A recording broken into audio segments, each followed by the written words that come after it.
Alright, this next one is going to affect how much you make on a monthly basis in your poultry farming business, and it is welcome back to my channel. Before we start, do me a favor, forget everything people have told you about poultry. Done that? Now come with me.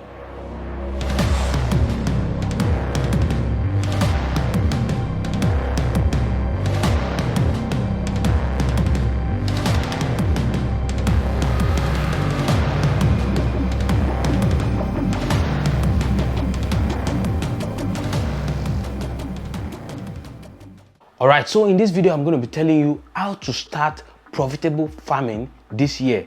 Over the couple of years, I've been able to start some farms, some from scratch to full operation. I mean, buying the land, starting up and planning all the whole thing until the products start coming out. And some I had to join them in the project along the way. But you know, over the years, I've seen patterns and I've studied how farming operations work and the things that you need to put in place to actually get the results that you want. Okay, so I believe that I'm able to tell you about how you can start profitable poultry farming. So if you are interested in knowing how to start a profitable poultry farming business this year, you want to watch this video to the very end. So the number one thing I'll be talking about is passion. Yeah, people will say passion generally. They'll say you don't start the business if you don't have passion for it. But I tell you, sometimes you don't even have passion for the chicken itself, but you know it's a lucrative business, and as a businessman, you are interested in the money. So there's also room for you. There's room for you if you just have passion for the money. Yeah, not necessarily the chickens that are growing and the quails and the turkeys and all of them. You may not have passion for those birds, but if you have passion for the money that comes out of poultry farming, you can also start. But what is important is that you also get someone who is passionate about keeping the birds. You may not be able to keep it yourself. As a businessman, you may just want to invest in poultry farming. So you must get somebody who has passion for the birds, because beyond the money, the passion for the poultry birds is needed, and that must be put in place. You may not have the passion, but you must get someone who has passion for it. When you are recruiting your employees, ensure that your farm manager, your farm supervisor, and all those people have passion for what they are doing. All right, so that's that about passion. We have fixed passion, yeah, just like that. Yeah, and number two, you need land. You need a space to raise it. Regardless of the size of poultry farming you want to go into, you need land. Even if it's your backyard, you need space in your backyard. And if it's a big farm where you have 20,000 birds, 5,000 birds, 100,000 birds, you need land according to your projections. So you must get land. And if you're trying to have a commercial farm, if you're trying to have a big farm, you want to ensure that you get the land in a place that is far from residential areas so that you won't get disturbed. And you want to ensure that you also get full right to use that land. Some people are falling into the trap of buying a land, investing so much on it, and they don't have the full right to use the land. And after a while, they start having problems. After you have invested 200 million, 100 million, 10 million, 5 million, whatever amount into a project, into a poultry farm, and in the end, after 7 months, after 6 years, you start to know that you have issues on the land, or the land is under government acquisition. You know, you have to ensure that you get the full right to use that land before you invest and pump so much money into your poultry farming business. All right, so this next one is going to affect some other points that I will still be talking about, some other questions that you need to ask yourself before you go into this business. Because as a poultry farmer, you must be able to check all these things. You must be able to answer these questions before you start your poultry farming business. All right, so the next one is, have you conducted a market survey? Yeah, a lot of people forget about this. They just hear from the internet, they just read on the internet, they watch videos, and they see that poultry is actually profitable and they just go into it like that. No, you must conduct a market research, a market survey. You must know what sells in your area or in the area where you want to invest or buy the land. As a matter of fact, poultry is a very broad sector, and you need to rightly position yourself in the value chain. If what sells very well around you is egg, for example, if you go into broiler production, you may not be making it as much as you should. Okay, so you need to check around your area. How many broiler farmers do you have? How many layer farmers do you have? How many people are selling eggs? How do they sell their eggs? What's the price? What's the cost of producing the eggs? All those things are vital points that will help you to make further decisions. As a matter of fact, if you are taking loan, for example, you have to be sure that you have your cost analysis and you know what is going to be coming in if you put this amount of money into the business. So once again, you want to ensure that you conduct a market research or a market survey. All right, so the next one is, what's your major? Like I said earlier, the previous point will help you to decide on other points, other questions that I will still be asking you. And now, what's your major? What aspect of poultry do you want to major? Do you want to be producing eggs? Do you want to be producing meat? Do you want to be selling feeds? Whatever you want to do, you have to decide your major, and you actually pour all your energy into that part of the poultry sector.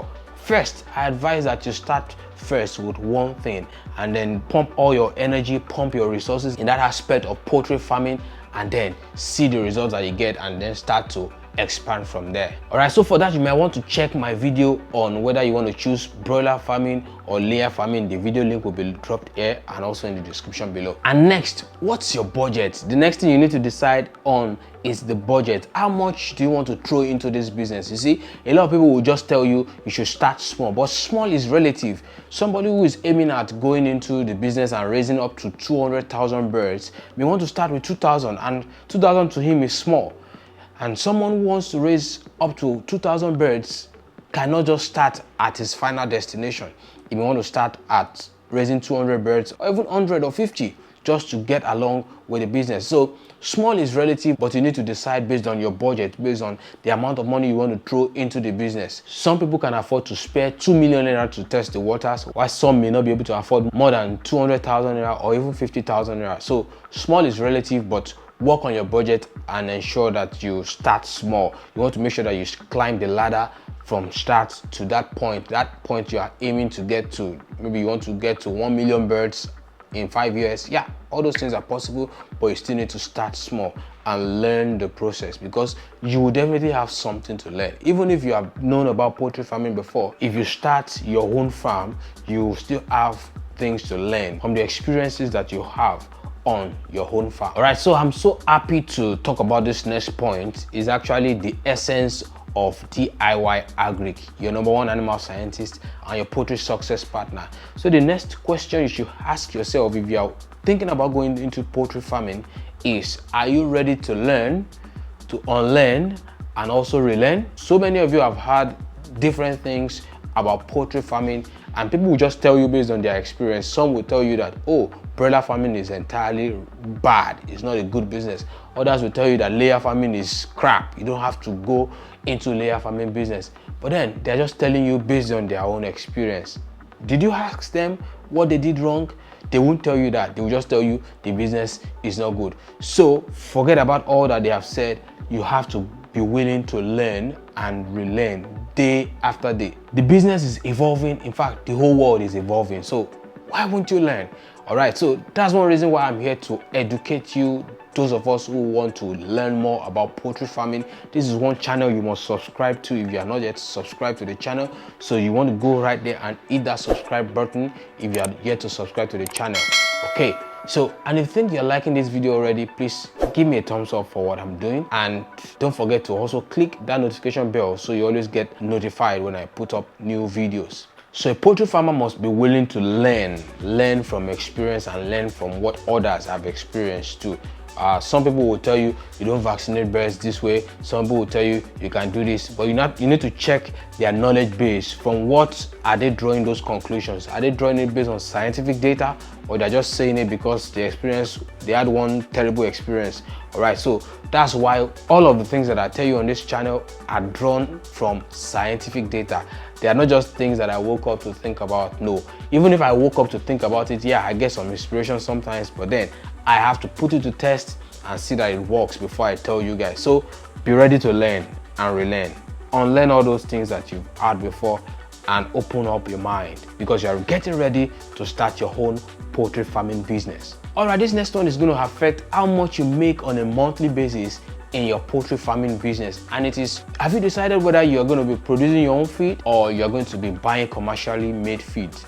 Okay, people start producing their own feed for a known reason, which is mainly to save on cost of production. Yeah, if you are milling your own feed, if you are milling your poultry feed, whether you are raising layers or you are raising broilers, if you are milling your own feed, you will definitely be saving at least 20% of the feeding cost However, there are challenges to it because you have to source your own raw materials, you have to go into the production, you have to buy the equipment that you need for your own feed production and all that. So you have to do the quality assurance of the ingredients that you get by yourself. All those things have to be put in place if you want to make it in the business. So as somebody who is starting, at least for the first 2-3 months, I advise that you actually get the commercially made feed so that you can focus on perfecting the things that you have learned. Maybe how to raise broilers from day old to maturity in 5 weeks or 6 weeks. You need to perfect those ones first, and then once you know you have mastered those things, you can then start to add the feed part of the business to it. You can start to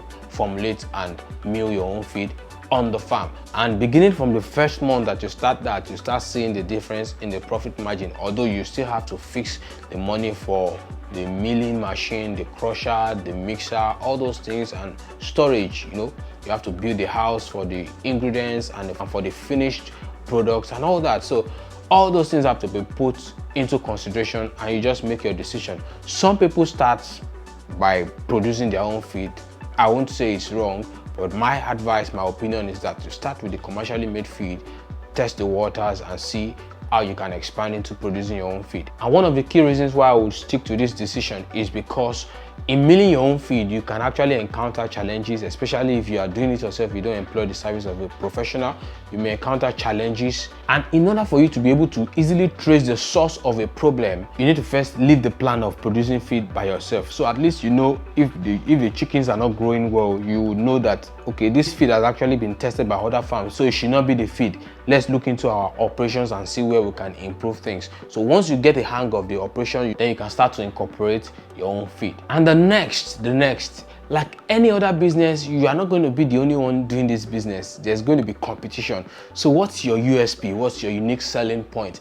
There has to be something you are bringing into poultry farming to get your own customers and to stand out. You don't just want to be like the next broiler farmer. You don't just want to be like the next layer farmer. You don't just want to be like the next person doing this same thing. But you want to stand out. You want to craft your own image. You want to craft your own brand. And when people just wake up and they want to think about that line of business around them, they think about you. So from your branding to marketing, all those aspects, you have to make sure that you stand out for something, and you have to make sure that you're adding a unique value to the business. Whether you're doing home delivery, whether you're processing your own birds, whether your eggs are packed in a different and fancy pack, whether you service restaurants, you service eateries, you service homes and families, you service schools. You have to design and craft your brand in the way that it appeals to the customers, and they just don't want to leave you, because once they think about solving that problem, you are just the first that comes to their mind. And the last thing that you want to do, of course, there might be some other things that you still need to consider, but I've tried to iron out the key points to it. But then there's one more. The last thing you want to consider is that you don't want to go on this journey without your poultry success partner. So if you're yet to subscribe to this channel, you want to go right there and hit that subscribe button. Also make sure that you like this video so that YouTube can push it out to more farmers. And to those of you who have subscribed to the channel already and also hit the notification bell, thank you so much for your support. My heart beats for you and I love you so much. Alright, so before you go, you want to watch these videos I'll be leaving on the screen. It's going to help you. Thank you and bye-bye.